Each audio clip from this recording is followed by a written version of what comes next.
Isang araw bago ihimlay si Jemboy Baltasar, lalong puspusan ang paghahanap sa hustisya ng kanyang pamilya. Hiniling nilang gawing murder ang reklamo laban sa mga pulis na bumaril kay Jemboy dahil napagkamalan siyang suspect. Narito ang aking pagtutok. Hindi lumutang sa preliminary investigation kanina ang mga inireklamong pulis na botas. Nakabilang sa nagkasa ng hot pursuit operation kung saan napatay ang 17 anyos na si Jemboy Baltasar. Nagpadala lang ng kinatawan sa prosecutor's office ang 6 na pulis na ngayon ay pinangalanan na.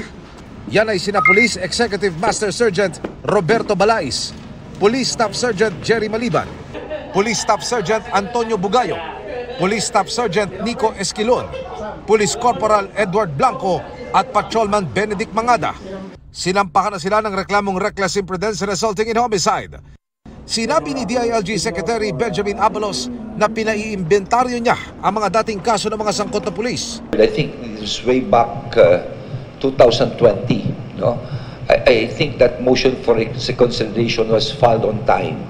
So since it is filed on time, it's still pending a hearing right now. Kanina, naggain ng mosyon ang kampo ng biktima dahil nais nilang gawing murder ang reklamo laban sa mga pulis. Nandito po kami ngayon para mag-file ng aming entry of appearance and at the same time to ask for time to amend the complaint. And then we will wait for the order of the fiscal for the resolution ng aming final na motion.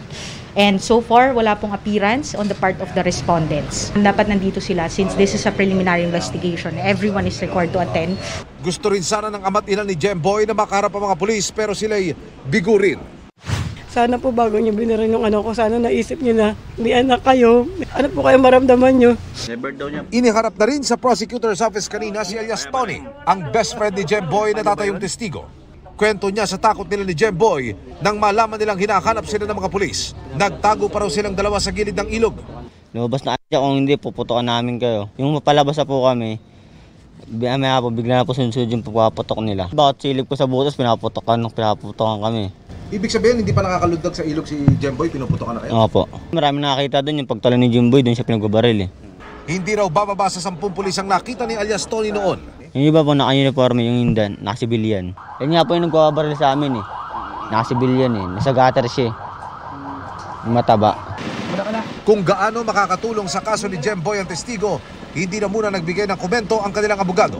At this time, I cannot provide any opinion on that matter since we're still building up the case and I'm not at liberty to disclose any of the evidence that we will gather. Bukas, nakatakdang ihatid sa uling gantungan si Jemboy. Para sa GMA Integrated News, Emil Sabangil, nakatutok 24 oras. Mga kapuso, samahan nyo kaming tumutok 24 oras. Bisitahin at mag-subscribe sa GMA Integrated News sa YouTube. Sa mga kapuso abroad, bisitahin ang GMA Pinoy TV at www.gmanews.tv.